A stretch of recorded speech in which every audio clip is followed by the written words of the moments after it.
revient vers vous. Bonjour, aujourd'hui nous sommes avec un ex-comptable, un ex-directeur financier. Et puis vers la quarantaine, vers 45 ans, il s'est mis à faire des blagues au téléphone, à écrire des chansons. Et puis il a changé de vie professionnelle complètement. Mais aujourd'hui on va s'intéresser à sa vie professionnelle d'avant. Aujourd'hui on est avec Guy Carlier, le chroniqueur, l'humoriste. Bonjour Guy. Bonjour à tous.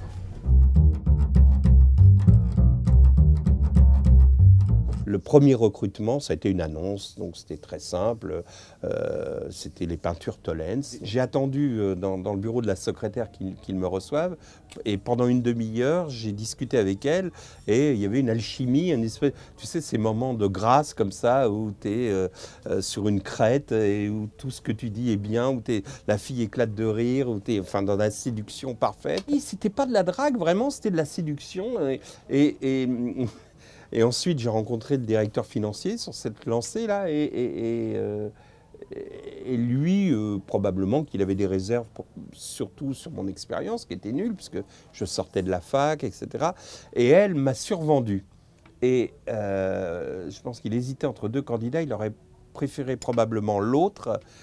Puis il lui a dit ah, peut-être vous avez raison. Et aussitôt, elle m'a appelé, elle me l'a raconté après, en disant c'est vous qui êtes retenu.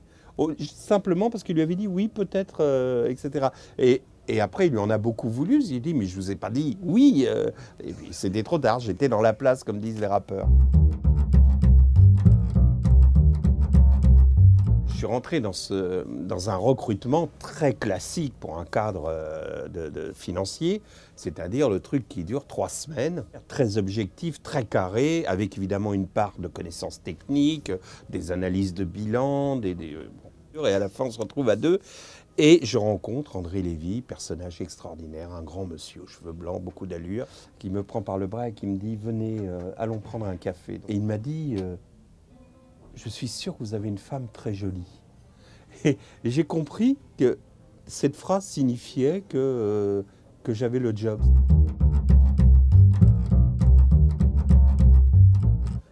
Un recrutement, c'est de la séduction. Qu'on le veuille ou non, même si tu te trouves face à ces filles, ces attachés de direction des relations humaines avec le chignon, qui ressemblent un peu à Daphné Rouillet, tu vois, comme ça, belle mais intouchable, glaciale, qui te reçoivent, qui te tendent même pas la main, tu es comme un con et tout ça.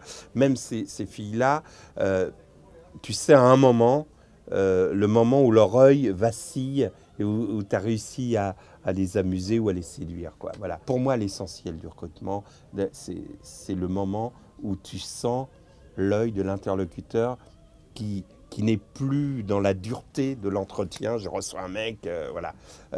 Et tout à coup, il vacille, il est séduit, quoi.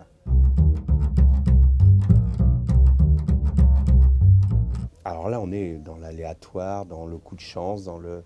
Voilà. Je me souviens, quand j'ai commencé ce métier, j'ai rencontré Marc-Olivier Fogiel la première fois à France Inter et il m'a demandé de quel réseau j'étais. Je ne savais pas ce que ça voulait dire.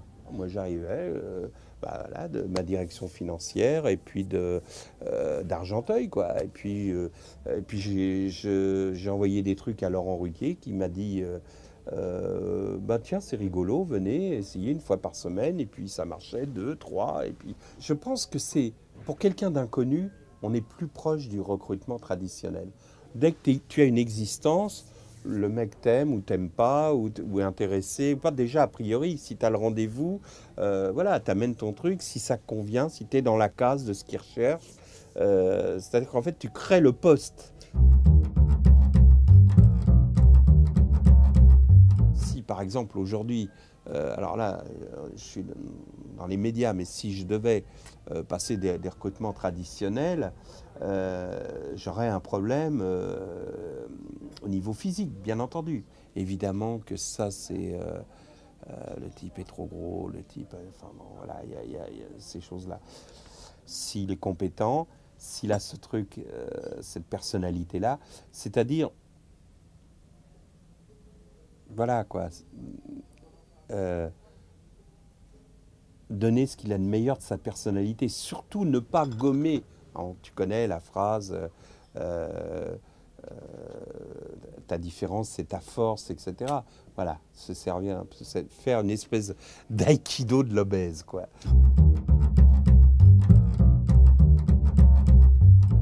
des réactions stupides que tu ne peux pas t'empêcher d'avoir. Un jour, je recrute un comptable pour l'envoyer en Côte d'Ivoire. Le type était bien et le recrutement était pratiquement terminé. On va boire un café, enfin déjeuner peut-être, je ne sais pas. Je sais qu'il finit par un coca. Il avait son coca et on se quitte comme ça. Le type se lève et il donne un coup de genou dans la table et le coca se renverse sur son pantalon. Il en avait partout, sa veste. Et j'ai pas embauché le type. J'ai pas embauché le type. C'est stupide, mais tout à coup, il devenait un loser, quoi. Tu vois, c'est vraiment, je raconte ça, c'est pas glorieux. Ça a été totalement injuste, mais ça s'est passé comme ça. En 12 ans de direction financière, j'ai jamais certifié un bilan exact. Il faut quand même le dire. Donc, dans l'échelle des petits, des gros délits, etc., de la société, voilà, je sais un peu mieux où sont les vrais racailles, etc. Enfin, c'est pas, je veux pas caricaturer, hein, c'est pas tous pourris, c'est pas, mais je sais aussi, voilà, que ça existe. J'ai gardé ça, le fait de me lever tôt, d'être tonique le matin. Je travaille encore comme un cadre, c'est-à-dire que je travaille beaucoup, je travaille le matin, je travaille, voilà, par exemple, je peux pas travailler en peignoir, etc. Je dirais presque que je mets pas une chemise blanche pour me mettre à l'ordinateur, mais en tout cas, je suis douché, je suis propre.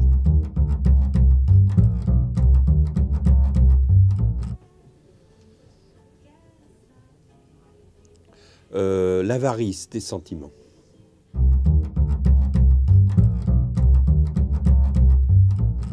La rigueur.